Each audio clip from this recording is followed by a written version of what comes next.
Friends, welcome back to easy study. ഇന്ന് നമുക്ക് 6th സ്റ്റാൻഡേർഡിലെ ചാപ്റ്റർ 1 നോക്കാം. Names and names. When you move to another country, the flow of life changes. What could be the difference you might feel when you move to a new place? Here is a story of a girl who moved to a new country.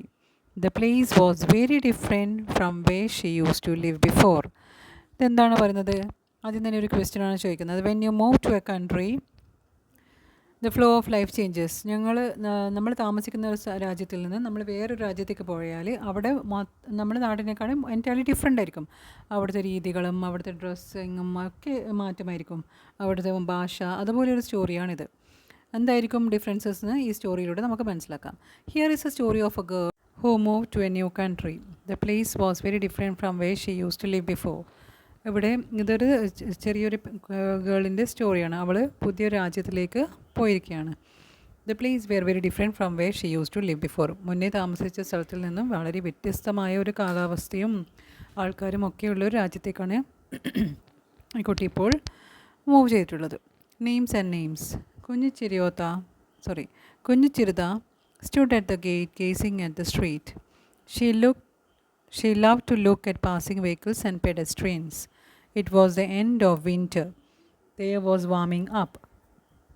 But there was still the occasional cold wind. It had been a cold winter in New Jersey. It was only 5, but night had fallen. Okay, ആ ഗേളിൻ്റെ പേരാണ് കുഞ്ഞിച്ചിരുത. ആ പേര് കേൾക്കുമ്പോൾ തന്നെ നമുക്കറിയാം ആ കുട്ടി കേരളത്തിൽ നിന്നും മലയാളിയാണെന്നും. കുഞ്ഞിച്ചിരുത സ്റ്റുഡ് അറ്റ് ദ ഗേറ്റ്. അവൾ എന്താണ് ചെയ്യുന്നത്? അവൾ ഗേറ്റിൻ്റെ മുന്നിൽ പുറത്തേക്ക് സ്ട്രീറ്റ് നോക്കി നിൽക്കുകയാണ്. Looking at the street. She love to look at the passing. അവൾക്ക് ഇഷ്ടമാണ് ഇങ്ങനെ ഗേറ്റിൻ്റെ മുന്നിൽ നിന്ന് ജനങ്ങളെയും മനുഷ്യർ നടന്നു പോകുന്നതും വെഹിക്കിൾസ് മൂവ് ചെയ്യുന്നതും നോക്കി നിൽക്കാൻ അവൾക്ക് വളരെയേറെ ഇഷ്ടമാണ്. ഇറ്റ് വാസ് എൻഡ് ഓഫ് വിൻ്ററിൻ്റെ അവസാനമായിരുന്നു അത്. പക്ഷേങ്കിൽ ദ എയർ വാസ് വാമിങ് up, but there was still the occasional cold wind. Air ചൂടായി വരുന്നുണ്ടെങ്കിലും അവിടെ ഇപ്പോഴും തണുത്ത കാറ്റുണ്ട്. It had been a cold winter in New Jersey. നല്ല തണുത്ത വിൻ്ററായിരുന്നു ന്യൂ ജേഴ്സിയിൽ. പക്ഷേ അതിപ്പോൾ കുറഞ്ഞ് ചൂടായി വരുന്നുണ്ട്.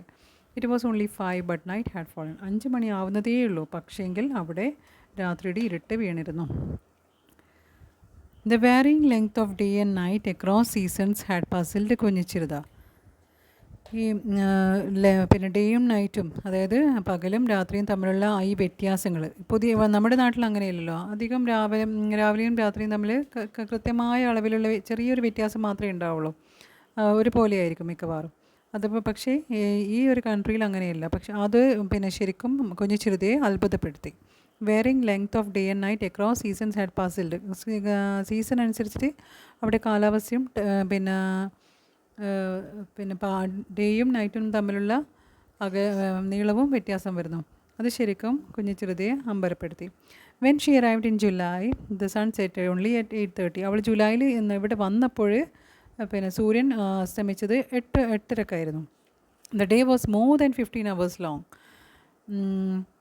ഡേ ഒരുപാട് നീണ്ടതായിരുന്നു. Now the sun setted little before 5. പക്ഷേ ഇപ്പോൾ സണ്ണ് 5 മണിക്ക് മുന്നേ സൺസെറ്റ് ആവും. And the day lasted only less than 10 hours. 10 മണിക്കൂറിൽ കുറവേ അവിടെ ഡേ ഉണ്ടായിരുന്നുള്ളൂ. കുഞ്ഞിച്ചിരുത was startled. That was Kate, her classmate. She lived just across the street. Oh, not again, കുഞ്ഞിച്ചിരുത said to herself under her breath. When will she learn to pronounce my name? കുഞ്ഞിച്ചിരിയോട്ട. അപ്പോൾ ആരോ അവളുടെ പേര് വിളിച്ചതാണ്. കുഞ്ഞിച്ചിരുത ശരിക്കും ഞെട്ടിപ്പോയി. She was startled. That was Kate Har classmate. She lived just across the street. അവിടെ തന്നെ ആ new ജേഴ്സിയിൽ തന്നെ താമസിക്കുന്ന അവിടെ തന്നെ ഉള്ള ഒരു കുട്ടിയായിരുന്നു കേറ്റ്. അവളുടെ ക്ലാസ്മേറ്റാണ്. പക്ഷേ അവളുടെ പേര് വിളിക്കാൻ പറ്റുന്നുണ്ടായിരുന്നില്ല. അത് കേട്ടിട്ടാണ് ശരിക്കും കുഞ്ഞിച്ചിരുത ഞെട്ടിയത്. ഓ, നോട്ട് അഗെയിൻ, ഇനിയും വിളിക്കരുതേ എന്നാണ് കുഞ്ഞിച്ചിരുത മനസ്സിൽ ആലോചിച്ചത്. കുഞ്ഞിച്ചിരുത set herself under her breath. When will she learn to pronounce my name right? ഇനി എപ്പോഴായിരിക്കും എൻ്റെ പേര് അവളൊന്ന് ശരിക്കും പഠിക്കാമെന്ന് അവൾ ചിന്തിച്ചു. This was her sixth month at school. Back in Kerala, she had only learned some English rhymes at play school, but she picked up English with an amazing speed. Her classmates and teachers were very kind and helpful. She did not feel a stranger at all at the school. Miss Hopkins, who taught mathematics, went out of the way to make her comfortable. The only thing that upset her was the way her classmates pronounced her name. Even Miss Hopkins found her name difficult to pronounce. She did try, though. She managed to get the last part right, but she still found the first part a tongue twister. Okay, ഈ പാരഗ്രാഫിൽ എന്താണ് പറയുന്നത്? കുഞ്ഞു ചിരുത 6 മാസത്തോളമായി സ്കൂളിലെത്തിയിട്ട്, ന്യൂജേഴ്സിയിൽ സ്കൂളിൽ ചേർന്നിട്ട്. This was her 6th month. Back in Kerala, ശരിക്കും പറഞ്ഞാൽ കേരളയിൽ നിന്ന് വരുമ്പോൾ she only learned some English rhymes at play സ്കൂളിൽ നിന്ന് ഇംഗ്ലീഷ് റൈം ആണ് പഠിച്ചത്. ശരിക്കും ഇപ്പോൾ അവൾ ഫസ്റ്റ് സ്റ്റാൻഡേർഡിലോ മറ്റോ ആയിരിക്കും, നോക്കാം. But she had picked up English with an amazing speed.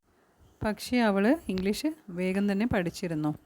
കേരളത്തിൽ നിന്ന് വന്ന കുട്ടിയാണെങ്കിലും അവൾ ന്യൂജേഴ്സിയിൽ ക്ലാസ്സിൽ വെച്ചിട്ട് വേഗം ഇംഗ്ലീഷ് പഠിച്ചിരുന്നു. എങ്ങനെയാണ് നോക്കാം. Her classmates and teachers were very kind and helpful. She did not feel a stranger at the school. അവളുടെ ക്ലാസ്മേറ്റ്സും ടീച്ചറും അവളെ ഒരുപാട് ഹെൽപ്പ് ചെയ്തു. Miss Hopkins, who taught mathematics, went out of the way to make her comfortable.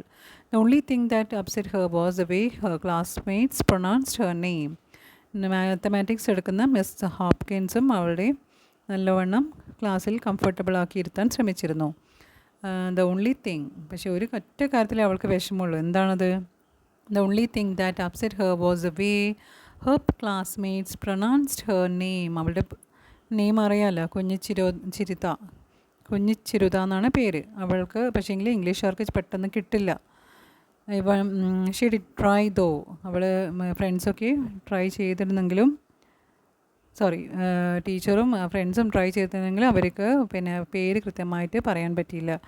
She manage to get the last part right. പക്ഷേ teacher last പാർട്ടെങ്കിലും ശരിയാക്കാൻ ശ്രമിച്ചിരുന്നു. But she still found the first part tongue twister. അതൊരു first part പറയാൻ പറ്റിയിരുന്നില്ല. Hi Kate, കുഞ്ഞിച്ചിരുത waved back. Kate was going shopping with her aunt. കുഞ്ഞിച്ചിരിയോത്ത എന്ന് കേറ്റ് വിളിച്ചിരുന്നു. അപ്പോൾ ഓർത്ത കാര്യങ്ങളാണ് അത് മുകളിൽ പറഞ്ഞത്. അപ്പോൾ തിരിച്ചും കുഞ്ഞിച്ചിരുത waved back. Hi Kate. Kate was going shopping with her ആണ്ടിൻ്റെ കൂടെ ഷോപ്പിങ്ങിന് പോവുകയാണ് കേറ്റ്. There were 24 students in grade 1. Kunjichirda was not the only non-American student in her class. In fact, nearly half of the students belonged to immigrant families. They were students from Canada, Mexico, Italy, the UAE, Egypt and China. Kunjichirda was the only Indian.